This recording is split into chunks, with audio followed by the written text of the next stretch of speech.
नमस्कार दोस्तों, आज हम अध्याय प्रायिकता का भाग 7 पढ़ने वाले हैं। हमने हमारी पिछली वीडियो में जाना था बेस प्रमेय के बारे में। आइए देखते हैं कि आज के इस वीडियो में हम क्या पढ़ेंगे। तो दोस्तों, आज के इस वीडियो में हम जानेंगे यादृच्छिक चर और इसके प्रायिकता बंटन के बारे में, अर्थात रैंडम वेरिएबल और इसके प्रोबेबिलिटी डिस्ट्रीब्यूशन के बारे में। तो चलिए देखते हैं कि आखिर ये होते क्या हैं।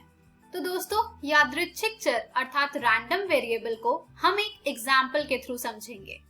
मान लीजिए हमने दो पासे को फेंका है, अर्थात हमने दो डाइस को थ्रो किया है। अब जब हम दो डाइस को थ्रो करते हैं तो हमारे पास जो उसके सैंपल स्पेस आते हैं वो कुछ इस प्रकार के होते हैं, जैसे कि 1 1, 1 2, 1 3, 1 4, 1 5, 1 6 and so on to 6 1, 6 2, 6 3, 6 4, 6 5, 6 6। तो ऐसे टोटल 36 आउटकम्स होते हैं।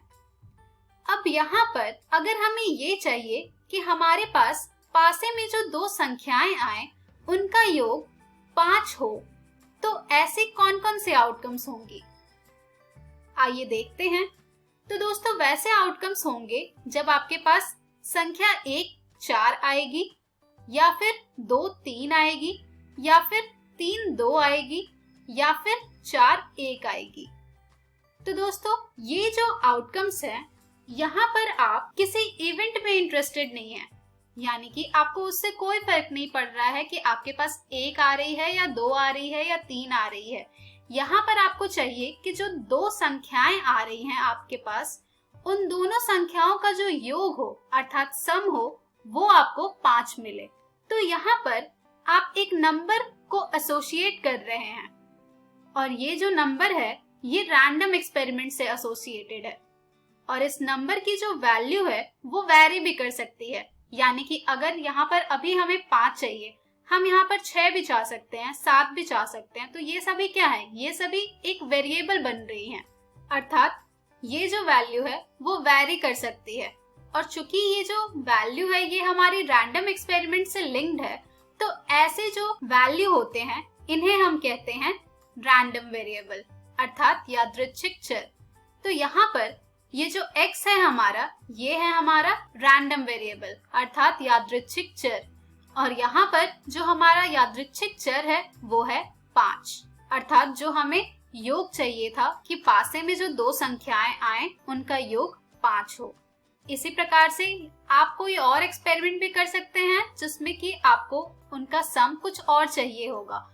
तो इस प्रकार के जो इवेंट्स होते हैं इन्हें हम कहते हैं रैंडम वेरिएबल। आइए अब इसके परिभाषा जानते हैं। दोस्तों, एक यादृच्छिक चर वह फलन होता है जिसका प्रांत किसी यादृच्छिक परीक्षण का प्रतिदर्श सम्मिष्ट होता है।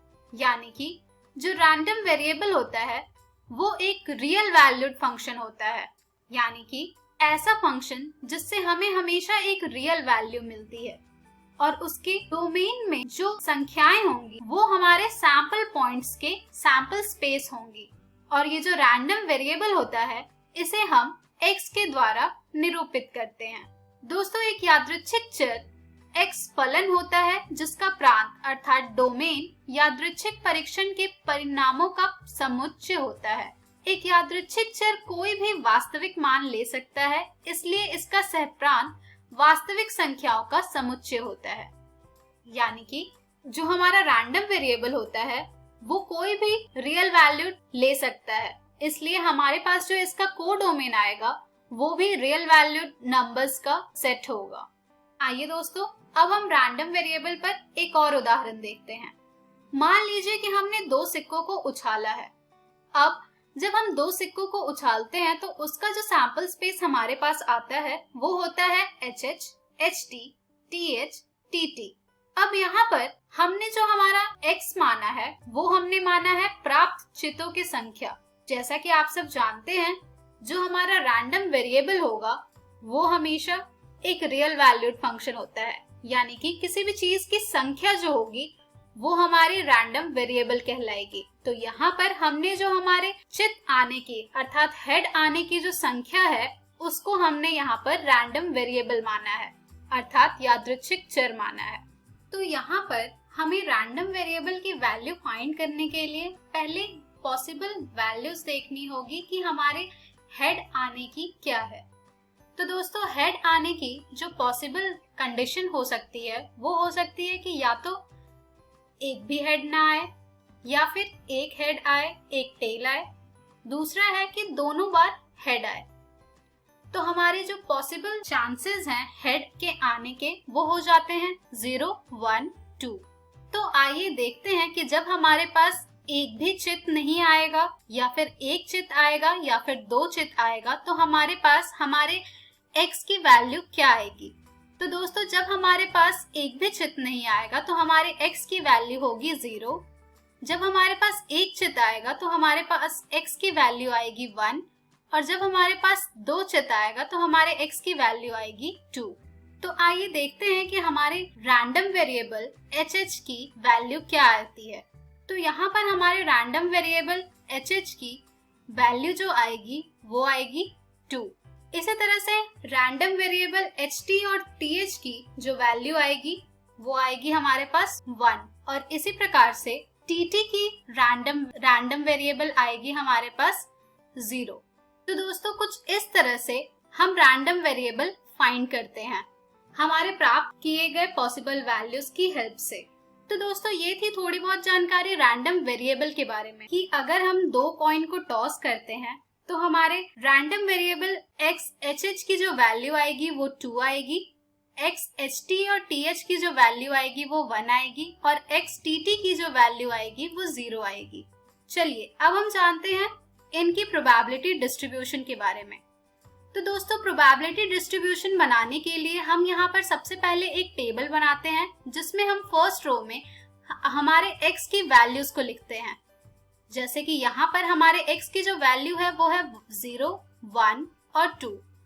आप चाहे तो इसे डिसेंडिंग ऑर्डर में भी लिख सकते हैं और असेंडिंग ऑर्डर में भी लिख सकते हैं, ये आपके ऊपर है। इसके बाद जो हमारा दूसरा रो होता है उसमें हम हमारे रैंडम वेरिएबल की प्रोबेबिलिटी फाइंड करके लिखते हैं। अब जब हमारा random variable x is equals to 0 होगा तो हमारे इस रैंडम वेरिएबल की प्रोबेबिलिटी क्या आएगी। तो दोस्तों यहाँ पर हमारे इस रैंडम वेरिएबल की जो प्रोबेबिलिटी आएगी वो आएगी 1/4, जो कि tt की जो प्रोबेबिलिटी होगी वो आ जाएगी यहाँ पर, जो कि होती है 1/4। सिमिलरली जब हम x इज इक्वल्स टू 1 की प्रोबेबिलिटी फाइंड करेंगे तो वो यहाँ से हमें मिलेगी 2/4 which is equals to 1/2। Similarly जब हम x इज इक्वल्स टू 2 की प्रोबेबिलिटी फाइंड करेंगे तो वो हमारे पास आ जाएगी 1/4। और जब आप इन सभी फाइंड किए गए प्रोबेबिलिटी का सम करेंगे तो वो आपको इक्वल्स टू 1 के बराबर मिलेगा। तो दोस्तों ऐसे डिस्ट्रीब्यूशन को हम कहते हैं रैंडम वेरिएबल्स की प्रोबेबिलिटी डिस्ट्रीब्यूशन। यहाँ पर आपकी जो रैंडम वेरिएबल आएगी उसकी आप प्रोबेबिलिटी फाइंड करेंगे और फिर उन्हें देखेंगे कि क्या वो 1 के इक्वल हो रही हैं। अगर वो 1 के इक्वल है यानी कि आपका प्रोबेबिलिटी डिस्ट्रीब्यूशन सही है। तो आइए दोस्तों अब हम रैंडम वेरिएबल के प्रोबेबिलिटी डिस्ट्रीब्यूशन का डेफिनेशन देखते हैं। किसी यादृच्छिक चर x की प्रायिकता बंटन संख्याओं की निम्नलिखित प्रणाली होती है, जो कि आप स्क्रीन पर देख पा रहे होंगे। जैसा कि अभी आपको उदाहरण में बताया गया था, बिल्कुल उसी प्रकार की प्रायिकता बंटन बनती है। यहाँ पर जो हमारा पी होगा वो 0 से बड़ा होगा और यहाँ पर हमारे सभी पी का जो सम होगा वो 1 के बराबर होगा, अर्थात सिग्मा पी जहाँ पर i की वैल्यू होगी 1 से लेकर n तक सभी वास्तविक संख्याएं x1, x2 इसी प्रकार से xn तक के यादृच्छिक चर x के संभव मान अर्थात मूल्य हैं। और जो पी है जहाँ हमारा i 1 से लेकर n तक के लिए है, ये हमारी प्रोबेबिलिटी होगी रैंडम वेरिएबल के वैल्यूज की, अर्थात px is equals to xi हमारा बराबर होगा pi के बराबर। तो दोस्तों ये थी थोड़ी बहुत जानकारी यादृच्छिक चर और उनके प्रायिकता बंटन के बारे में। चलिए दोस्तों अब हम एक और उदाहरण देखते हैं। यहाँ पर भी हमने जो उदाहरण लिया है वो लिया है कि जब हम दो सिक्कों को उछालेंगे तो, लेकिन यहाँ पर जो हमारा रैंडम वेरिएबल होगा वो हमने लिया है y, जो कि चितों की संख्या से पटों की संख्या के घटाव है, अर्थात difference of number of heads and number of tail. तो यहाँ पर हमारा जो रैंडम वेरिएबल है वो y है। अब यहाँ पर जब आप इनकी रैंडम वेरिएबल्स की वैल्यूज फाइंड करेंगे तो वो आपको मिल जाएगा YHH जो कि होगा 2 - 0 which is equals to 2।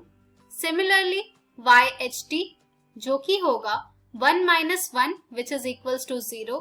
Similarly YTH जो कि बराबर होगा 1 - 1 which is equals to 0 and YTT जहां पर 0 - 2 आएगा जो कि बराबर होगा -2 के।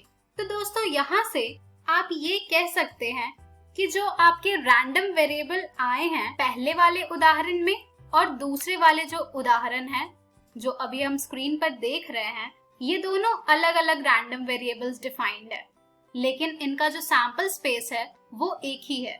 तो यहाँ से हम ये कह सकते हैं कि सेम सैंपल स्पेस के एक से ज्यादा रैंडम वेरिएबल डिफाइन किए जा सकते हैं। तो दोस्तों ये थी थोड़ी बहुत जानकारी यादृच्छिक चर और उसके प्रायिकता बंटन के बारे में। अब यहाँ पर जिस प्रकार से हमने प्रायिकता बंटन बनाई थी हमारे पिछले उदाहरण की, उसी प्रकार की प्रायिकता बंटन आप इस उदाहरण के लिए भी बना करके देखें, जिससे कि आपको ये पता लगेगा कि आपको प्रायिकता बंटन किसी रैंडम वेरिएबल का बनाना आया है या नहीं। यहाँ पर भी आप जब उसे बनाएंगे तो आपके उन सभी रैंडम वेरिएबल्स की जो प्रोबेबिलिटी का सम आपको 1 के बराबर प्राप्त होगी और यहाँ पर जो आपके रैंडम वेरिएबल्स होंगे वो होंगे 0 और 2। इन सभी पर आप मान उनका ज्ञात कीजिएगा प्रायिकता का और फिर उनका योग करके देखिएगा कि क्या वो 1 के बराबर आ रहे हैं या नहीं। चलिए दोस्तों अब हम बढ़ते हैं एक उदाहरण की ओर, जो कि है ताश के 52 पत्तों की एक सुमिश्रित गड्डी से 2 पत्ते उत्तरोत्तर प्रतिस्थापना के साथ निकाले जाते हैं। इक्कों की संख्या का प्रायिकता बंटन ज्ञात कीजिए। यानी कि विथ रिप्लेसमेंट के द्वारा हम 2 कार्ड को निकालते हैं 52 पत्तों के सुमिश्रित गड्डी से। अब यहाँ पर हमें प्रोबेबिलिटी डिस्ट्रीब्यूशन बनानी है इक्कों की संख्या की। तो आइए देखते हैं कि इसे हम किस प्रकार से हल करेंगे। तो दोस्तों यहाँ पर हमारे जो इक्कों की संख्या है ये हो जाएगी हमारी रैंडम वेरिएबल, जिसको कि हम यहाँ पर डिनोट करेंगे x के द्वारा। और यहाँ पर जाहिर सी बात है कि हमारे x की जो पॉसिबल वैल्यू होगी वो क्या हो सकती है, या तो 0 होगी या फिर 1 होगी या फिर 2 होगी। और यहाँ पर हमें प्रश्न में कहा जा रहा है कि जो कार्ड्स निकाले जा रहे हैं वो विथ रिप्लेसमेंट के द्वारा निकाले जा रहे हैं, यानी कि एक बार जो कार्ड हमने निकाल लिया है उसे हम वापस रख दे रहे हैं। तो आइए देखते हैं कि इसकी प्रायिकता हमें क्या प्राप्त होगी। तो दोस्तों जब हम x बराबर 0 के लिए प्रायिकता ज्ञात कर रहे हैं तो वो हमारे पास क्या आएगा, या तो हमने जो 2 कार्ड निकाले हैं उन दोनों में ही इक्का नहीं आया है, तो यहाँ पर हम प्रायिकता ज्ञात करेंगे इक्का नहीं आने की। तो जैसा कि आप सब जानते हैं एक ताश की गड्डी में 4 इक्के होते हैं, तो यहाँ पर हमें इक्का नहीं आने की प्रायिकता ज्ञात करनी है। तो वो होता है 48/52 और चूंकि यहाँ पर हमारे जो दोनों पत्ते हैं उन दोनों ही पत्तों में इक्का नहीं आया है तो उसकी प्रायिकता हमें प्राप्त होगी 48/52 मल्टीप्लाइड बाय 48/52। अब हम प्रोबेबिलिटी ज्ञात करेंगे x इज इक्वल्स टू 1 की। तो दोस्तों यहाँ पर हम इसकी प्रोबेबिलिटी कैसे फाइंड करेंगे। यहाँ पर या तो हमने जो पहला कार्ड निकाला है उसमें हमें इक्का मिला है और दूसरे में नहीं, या फिर हमें दूसरे वाले में इक्का मिला है और पहले वाले में इक्का नहीं। तो यहाँ पर हम जो इनकी प्रोबेबिलिटी ज्ञात करेंगे वो होगी इक्का आने की प्रोबेबिलिटी गुने इक्का नहीं आने की प्रोबेबिलिटी प्लस इक्का नहीं आने की प्रोबेबिलिटी गुने इक्का आने की प्रोबेबिलिटी। जब हम इनकी वैल्यूज को सब्स्टिट्यूट करेंगे तो हमारे पास ये आ जाएगा 4/52 multiplied by 48/52 plus 48/52 multiplied by 4/52। अब हम प्रोबेबिलिटी फाइंड करेंगे at x is equals to 2 पर। तो दोस्तों यहाँ पर हमारी जो प्रोबेबिलिटी होगी वो होगी कि हमें दोनों कार्ड में इक्का मिला है। आइए देखते हैं कि इसकी प्रोबेबिलिटी हमें क्या प्राप्त होती है। तो दोस्तों इसकी प्रोबेबिलिटी हमारे पास आ जाएगी 4/52 मल्टीप्लाइड बाय 4/52। अब हम दोस्तों इसकी प्रायिकता बंटन बनाएंगे अर्थात प्रोबेबिलिटी डिस्ट्रीब्यूशन बनाएंगे, जिसमें कि मैंने आपको बताया था कि हम फर्स्ट रो में हमारे रैंडम वेरिएबल की वैल्यू लिखते हैं। यहाँ पर हमने जो रैंडम वेरिएबल फाइंड किया है वो है x is equals to 0, x is equals to 1 and x is equals to 2 पर। अब इन सब की प्रोबेबिलिटी की वैल्यू हम लिखेंगे यहाँ पर। तो यहाँ पर हमारी probability at x is equals to 0 पर जो वैल्यू आई है वो है 144/169। इसी प्रकार से जब हमने 1 पर वैल्यू फाइंड किया है तो उसकी वैल्यू हमें आई है 24/169, और जब हमने 2 पर वैल्यू फाइंड करी है तो वो हमें मिला है 1/169। तो दोस्तों इस प्रकार से हमने हमारे प्रोबेबिलिटी डिस्ट्रीब्यूशन को बनाया है इक्का आने की संख्या का। तो आपको भी इस पर आधारित जो आप प्रश्न को हल करेंगे उसमें भी आप इसी प्रकार से प्रायिकता बंटन अर्थात प्रोबेबिलिटी डिस्ट्रीब्यूशन बनाएंगे आपके रैंडम वेरिएबल्स की। तो दोस्तों इसी के साथ हमारे आज की वीडियो समाप्त होती है। हमने आज के इस वीडियो में सीखा random variable and it's probability distribution अर्थात यादृच्छिक चर और इसके प्रायिकता बंटन के बारे में।